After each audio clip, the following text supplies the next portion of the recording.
For centuries, human progress followed a simple equation: work more, produce more, earn more. It sounded logical, fair, even inevitable. And for a long time, it worked. Factories rewarded longer hours, trades rewarded greater skill, labor rewarded persistence. But something changed, quietly, almost invisibly. The world's most valuable businesses stopped growing through effort alone. Instead, they began growing through multiplication. The founder no longer completed every task. The system completed millions. The entrepreneur no longer reached one customer at a time. The infrastructure reached millions simultaneously. Suddenly, hard work was no longer the competitive advantage. It became the limitation, because every human being shares the same constraint: 24 hours. No one has ever engineered a longer day.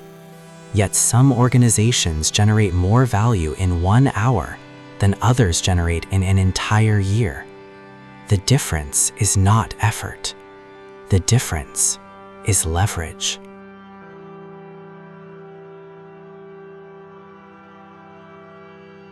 Most people misunderstand leverage. They imagine shortcuts, luck, or unfair advantage. Architects understand something very different. Leverage is not avoiding work. Leverage changes where work happens. Workers invest energy into execution. Architects invest energy into design. The worker solves today's problem. The architect designs a system that prevents tomorrow's problem. One repeats effort, the other compounds solutions. Imagine building a bridge. You could carry every traveler across the river yourself, day after day, year after year. Or you could build the bridge once. The bridge continues working whether you are present or not. Every business eventually faces the same decision: continue carrying customers manually, or construct infrastructure that carries them automatically. One approach scales exhaustion, the other scales capability. This is the first principle of modern leverage. The objective is not increasing activity. The objective is increasing consequence. Because when architecture improves, every future action becomes more valuable than the last.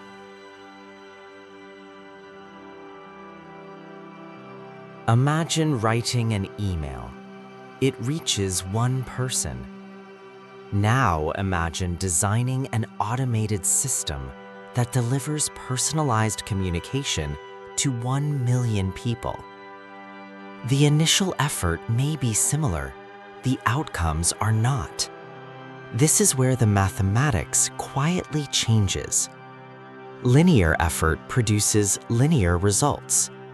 Architectural effort produces exponential consequences. Most people continue measuring productivity. Successful architects measure amplification. How many times can one decision continue producing value? How many people can one process serve? How many future problems disappear because one better system was designed today? These questions reveal something remarkable. The greatest asset in any organization is rarely the hardest working individual.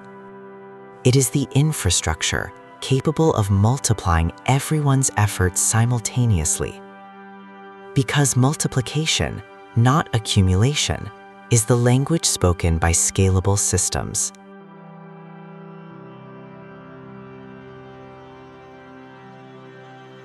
Leverage is often treated as a single concept. In reality, it exists in layers. Each layer compounds the one beneath it. The first layer is human leverage. This is the oldest form: delegation, specialization, division of labor. One individual extends capability through others. For centuries, this defined organizational growth. But people introduce complexity, communication, coordination, training, management. Human leverage scales output. It also scales overhead. The second layer is process leverage.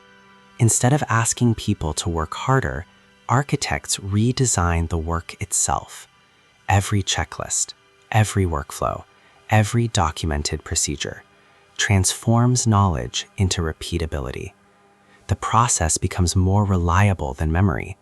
Consistency replaces improvisation. The third layer is software leverage. Here, human decisions begin migrating into code. Tasks that once consumed hours execute in seconds. Information moves automatically. Approvals trigger themselves. Data synchronizes continuously. The system begins thinking about predictable work. The fourth layer is infrastructure leverage. This is where modern digital empires separate themselves. Individual automations stop behaving like isolated tools. They become an ecosystem. Applications communicate, databases coordinate, artificial intelligence analyzes, workflows adapt. Every component strengthens the others. The entrepreneur is no longer managing operations. The entrepreneur is governing architecture. This is the highest form of leverage, not replacing people, replacing unnecessary dependency on people, because true scale begins when the system itself becomes the multiplier.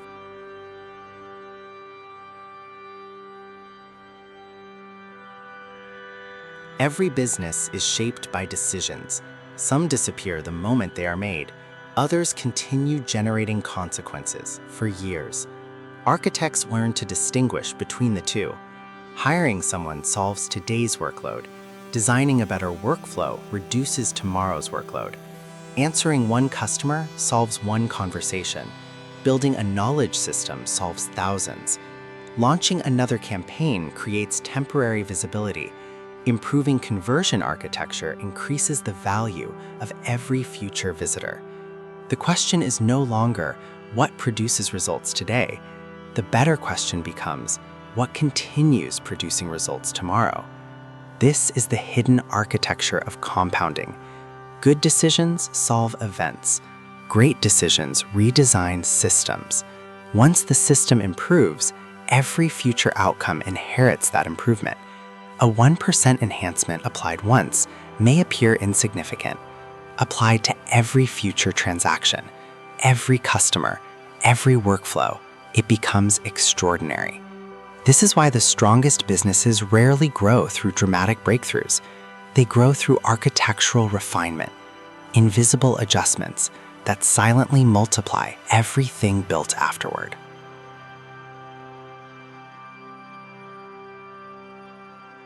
There comes a moment when every growing business faces a hidden equation. More customers, more emails, more meetings, more responsibilities. Growth appears healthy, yet something begins breaking. The founder. Every new opportunity demands additional effort. Success quietly becomes exhaustion. The business expands. Freedom contracts. This is not a leadership problem. It is an architectural problem. The system never learned how to absorb growth. Instead, it transferred every increase directly onto the human operating it. The result is predictable. More revenue, less capacity. More opportunity, less energy. Eventually, growth itself becomes the bottleneck, not because demand disappears, because the architecture cannot carry additional weight.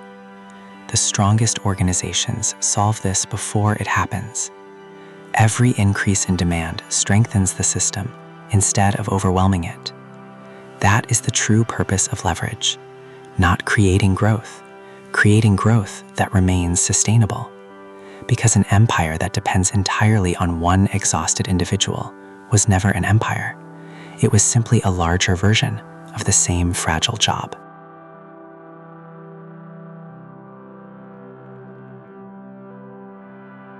Every investment produces a return.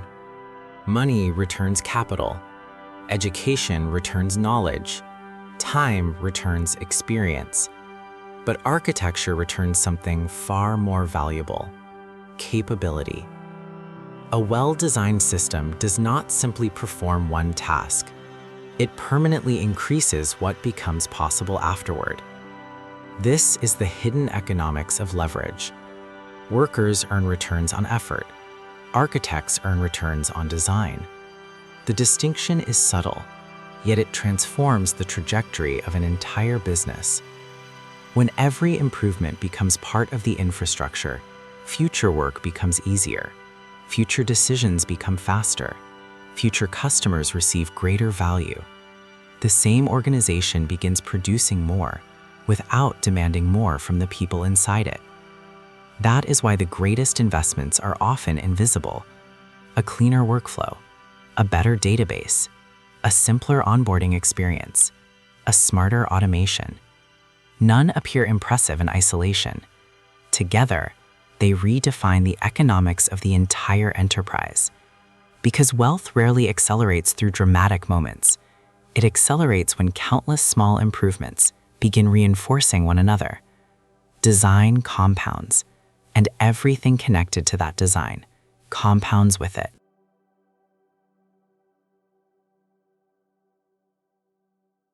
Every entrepreneur eventually chooses between two paths.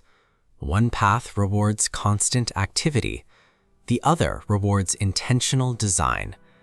The first asks, what should I do next? The second asks, what should the system do next?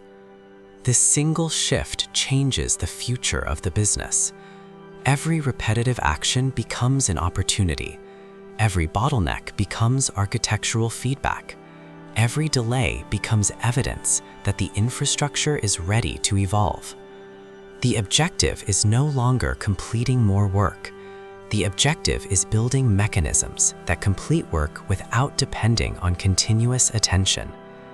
The strongest businesses are not powered by extraordinary people. They are supported by extraordinary systems that allow ordinary people to create extraordinary outcomes. That is the true meaning of leverage, not replacing effort, multiplying its consequence. Because every well-designed system continues creating value long after the original work has been forgotten.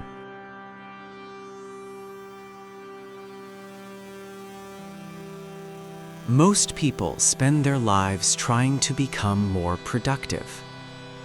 The architect pursues something entirely different: greater consequence. Because productivity has limits. Human energy has limits. Time has limits. Architecture does not. Every system you design extends your reach. Every process you improve multiplies future outcomes. Every dependency you eliminate creates new freedom. Eventually, the business begins growing, not because you are working harder, but because the infrastructure has learned how to work intelligently. This is the equation hidden beneath every scalable enterprise. Not effort multiplied by time, but systems multiplied by leverage. Because effort creates motion, leverage creates acceleration, and architecture transforms acceleration into enduring wealth. This is Nexera, decoding systems, architecting wealth.